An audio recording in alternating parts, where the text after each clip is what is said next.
not going to be nice to it. Whoa!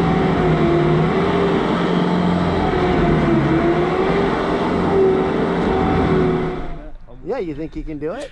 That's a tall pile. That pile's like 15 feet tall. Let's do it. Big Bird, give it a roll. I'll do it if you guys don't want to do it. I mean, it's got tracks and you got a bucket. You can do it. Just don't roll over. If you do, put your seatbelt on. It might be too steep. Those tracks might not grab. The boys from GM Outdoor Services called me out of the blue and said, "Hey Stan, we've got a brand new Bobcat T76 that we're thinking of buying. Do you want to come out to our job site and give it a little bit of heck?" And I said, why not? And that's all we're going to do today. We're going to take it to its limit, or as close to it as we can.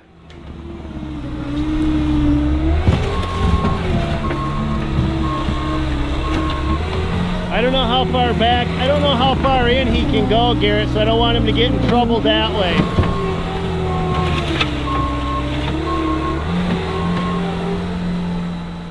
So the first thing we're going to do is put it up against this pile of frozen wet. It's pretty much mud at this point, just to see if it'll cut, bite, grab, and go.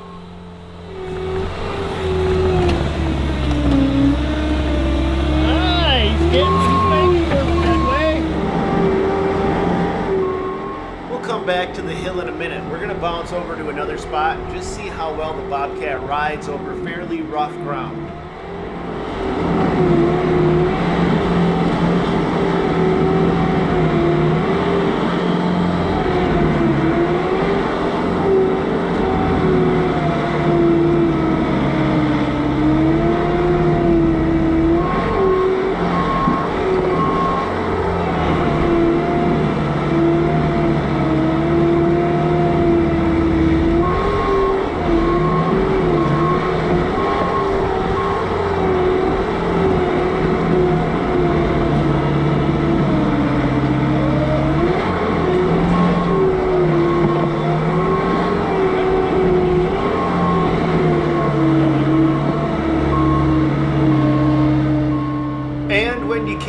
Up it, you can always push yourself up, bass backwards.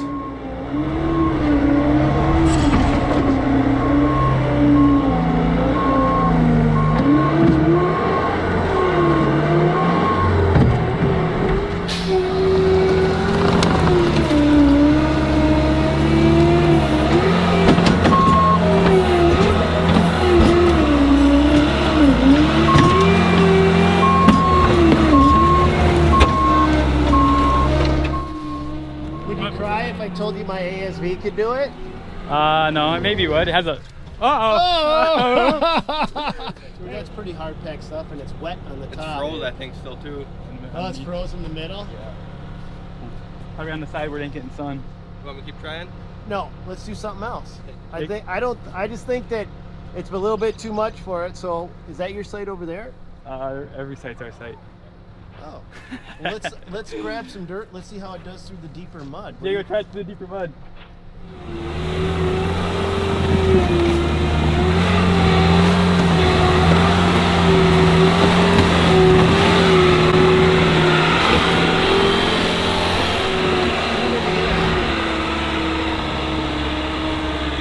Oh, he's getting stuck.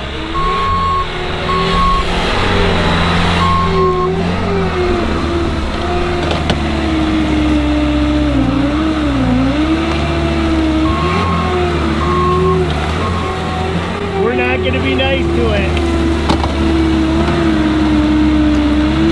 Whoa, whoa, whoa, whoa, whoa.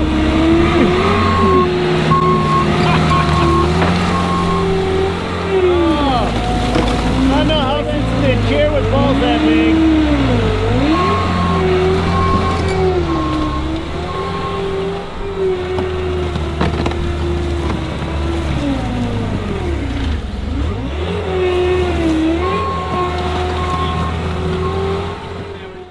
As you guys are listening to the engine work and watching the machine perform, what are you guys thinking?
machine is struggling with this slope, but you can't really tell from this angle what that slope was like. So in just about 30 seconds, we're gonna go outside of the cab and show you exactly what this machine was trying to climb.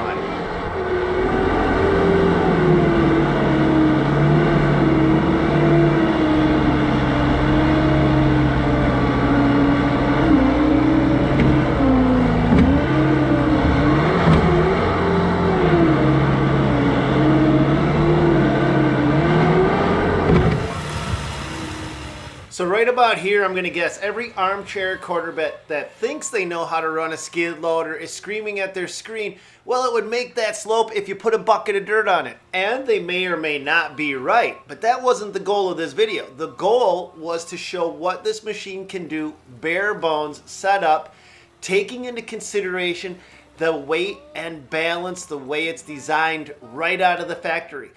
The true fact is, every time you're on a job site and you got to climb a hill, you're not going to be able to go out and grab a bucket of dirt. Sometimes you got forks on and you got to go through uneven terrain like this, and you just need the machine to perform to its ultimate capabilities. That's what we're showing it can and can't do. It looks sliding sideways. A good thing I didn't catch. It honestly didn't even feel that bad in there. It didn't feel that bad. Didn't it look pretty bad? Honestly, this ride's way better than our 595. And then the roller suspension? Yeah, it goes over the bumps way better. Does it? Yeah. You Like did- that you- thing you're actually bouncing around. You're hardly bouncing all of this. All right, now it's your turn. You guys tell me what you think of it in the comments down below, and I'm gonna have Garrett do a quick walk around on the machine so you guys can get a few specs on it. Now, Bobcat's got cast iron on the front. I've never actually seen that Yeah, before. this is new. I think it's welded in right here. And then I guess these cylinders are a little bit farther back so that you can get better breakout force, I guess. And then also the door comes up like this, so you can you got more room for when on the old ones on our 595 and our 650, the door had to be the boom had to be like all the way flat before you could open the door. Now you got several inches of room, which is super nice. And then also really good visibility when you're sitting in here. The way this kind of comes down, you're sitting there, you can just sit perfectly normal and you can see the whole cutting edge. So many guys get a machine, they look forward because they're used to having to look forward to see the cutting edge. Okay. You can just sit right there comfortable looking, it's all right there. It's super nice. It's a no. You gotta have it. I was on. Hey, well, why don't you guys introduce yourself before we get too crazy into it? All right, go ahead. I'm Garrett Williams of G&M Outdoor Services. This is my big brother, little brother. I'm Jameson Williams. and I owe him a hat. Yeah, he's been trying to get one for a called while. me so many times for a hat, and it's Yeah. my bad. He's like, "Hey Stan, did you bring my hat?" And I'm like, "It's your fault. You didn't remind me this time." Figured you'd remember. I should have remembered. All right. One of the things that I wish Bobcat would do, and more manufacturers would do, is they've got the single browser. I would like to see a triple browser or a dual browser design. Caterpillar does it. ASV does it. And I was just telling these guys that actually I learned just the other day, ASV is so confident in their track design that if at any time you cowboy out of your track or you spin out of your track within the first 2 years or 2,000 hours, they'll come out on their dime and put your track back on for you. And they're the only ones inside the whole industry that does that, and that's actually a concern for guys like us. That's pretty nice, but really if the tension is right, if it never get too loose and get all saggy, they really should never come off. Got a camera in here, which is pretty nice, LED lights. Like you said, the LED lights, it's not the bells and whistles that pay the bills, it's your skills, so I mean, Yeah. the other lights work too. One of the things that I do like about Bobcat, and I've said this before off camera many times, is they are the McDonald's of skid steers. I've never heard it put that way. You can break this thing and go down and instantly get apart and be operational again. They're just so, that is one of the most beautiful things that I really love about them. And they're just good quality built machines. That's what I've ran. That's why I have so many of them. I probably had 15, 20 Bobcats. I don't even know how many. Yeah. But looking at this now, this engine design is not what I'm used to seeing. No, this one, so our 585 it's turned like this. This one obviously is going in. You got your coolant, your air filter, your fuel filter. This has got like a see-through glass in the bottom, which is kind of nice. See if there's water junk in there. Got your fuel, oil filter. The battery is up under the cab, so you gotta flip the cab up to get to the battery. But if you ever need to jump anything, you got cables that come back there, so you can jump it if you jump anything if you need to. To find out what decisions these guys make, I'm not gonna tell you. You're gonna have to go over to Garrett's channel. You got your own YouTube Yeah, channel, look right? me up on YouTube, Garrett Williams, on Facebook, Instagram at G&M Outdoor Services. All right, so if you want to find out if he ends up buying this one or this one, Or you want to see the machines you already have. or you want to Got see some, all got some new, got some old, got a mix. Yep, go check him out. All right, guys, that's our video for today. It's up to you now to tell me how you think this Bobcat actually performed out on the site. And we will hopefully see you guys on another video. I'm going to pop a couple up here for you. And God bless, and go get them, you guys. See you next time.